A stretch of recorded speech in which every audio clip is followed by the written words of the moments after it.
आज आपल्याला वरणाचा मसाला तयार करायचा आहे।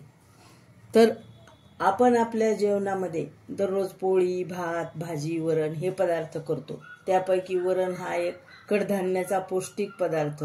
तुरीचे वरण, मुगाचे वरण, आपण मसुराच्या डाळीचे वरण असे पौष्टिक कडधान्याचे वरण आपण करत असतो। बहुधा साधे वरण, फोडणीचे वरण, चिंचगुळाचे वरण असे केले जाते। आज आपण पौष्टिक व आरोग्यदायी असा वरणाचा मसाला तयार करणार आहोत। त्यासाठी आपण काय घेतलेलं आहे, ह्या वाटीनं, हे जी वाटीनं, ह्या वाटीनंच आपण 2 वाट्या कढीपत्ता घेतलेला आहे, ताजा ओला। अर्धी वाटी आपण मेथ्या घेतलेल्या आहेत आणि जिरे पाऊण वाटी घेतलेत आणि धने तुम्हाला सांगितल्याप्रमाणे पाऊण वाटी धने घेतलेले आहेत। हे आपल्याला सगळं मिळून वेगवेगळं लाल भाजून घ्यायचं आहे। आता आपण हे भाजून घेऊया। गॅस चालू केलाय, आपण कढई ठेवली आणि आता कढई त्याच्यावर तापायला ठेवलेली आहे आणि मंद गॅसवर आपण छान जिरे भाजून घेऊ तांबूस कलरवर। हे आपलं लाल भाजून झालं बघा। गॅस बंद करून टाकू। बघा किती छान खमंग आपण कोरडं भाजून घेतलेलं आहे। आपण आता हे काढून घेऊ।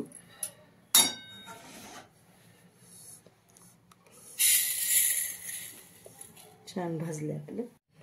आता आपण धने भाजून घेऊ, छान खमंग भाजून घेऊ। मंद आचेवरच भाजणार आहोत आपण।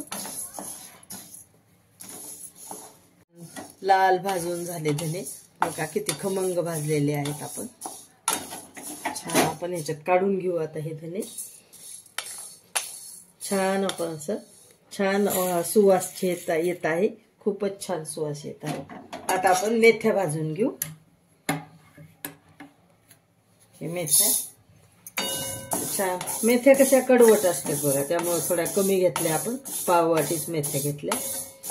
कडवटपणा असतो ना मेथ्याला। छान लाल अशा मेथ्या भाजलेल्या आहेत, फार सुवास खूप छान येत आहे। गॅस बंद केलेला आहे आपण आता आणि मेथ्या आपण त्याच्यात काढून घेऊया। बघा किती खमंग भाजलेले आहेत आपल्या। आता आपण गॅस चालू करून घेऊ। गॅस चालू करून आपण मंद आचेवरच आता हा कढीपत्ता ओला आहे, हा ताजा कढीपत्ता आहे, आपण 2 वाट्या घेतलेला आहे। आता छान ह्याला आपण कुडकुड होईपर्यंत चांगला भाजू।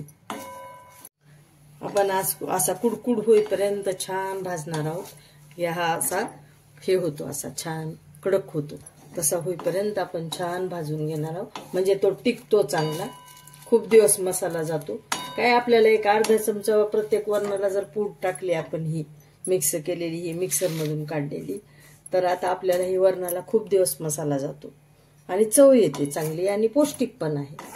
आपला हिरवा कढीपत्ता किती छान आज कवळा आणि ताजा आहे, आजच तोडून घेतलेला आहे, पण आपण छान लाल भाजणार आहोत। हे आपलं आता भाजत आलेलं आहे, अजून भाजला नाहीये, थोडं भाजावं लागेल अजून।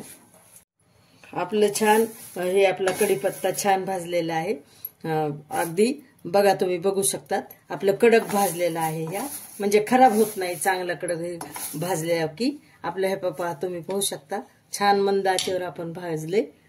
हे बघा आपलं असं इतकं कडक झाले, हे बघा असं चुरा होते, हे बघा इतकं कडक भाजले आपण हे असा मसाला, हे कढीपत्ता, हे बघा असा। तर आता हा सगळं मिळून मिक्सर मध्ये काढू। गॅस बंद करून टाकू आपण आणि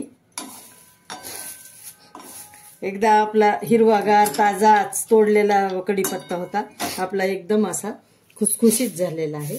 छान पानं भाजून घेतली। आता सगळं आपल्याला हे एकत्र मिक्सर मधून काढायचं आहे। छान बारीक पेस्ट करून घेऊ आपण। आपल्याला हे आता थंड झालं म्हणजे आपण हे सगळं मिक्स केलेलं भाजून सगळं आपण मिक्सर मधून काढणार आहोत। बारीक पावडर करायची याची, तर आपण करून घेऊ हे थंड झाल्यानंतर। हे आपला झाला वरणाचा मसाला, पौष्टिक मसाला तयार झाला। पौष्टिक पण आहे आणि चवदार वरण होते खूप। हे आपल्या प्रत्येक वरणाला, 4 माणसाच्या वरणाला किंवा 5-6 माणसाच्या वरणाला जरी एवढी पूड टाकली आपण वरणामध्ये, तरी सुद्धा ह्याला खूप छान चव येते। त्यामुळे पौष्टिक पण आहे आणि चवदार पण आहे। तर असे तुम्ही पौष्टिक मसाला नक्की करून पहा, खूपच सोपा आहे। हा 4-5 महिने सहज टिकतो, जास्त टिकतो, कारण आपण छान भाजलेलं आहे ना हे सगळंच, तर त्यामुळे हा भरपूर प्रमाणात टिकतो। हा थंड झाला की डब्यात भरून ठेवायचा आणि थोडा थोडा वापरायचं. हे नक्की मैत्रिणींनो आणि माझे प्रेक्षक करून पहा. सोपं आहे आणि पौष्टिक आहे, आरोग्यदायी आहे. लाईक करा, शेअर करा, सबस्क्राईब करा.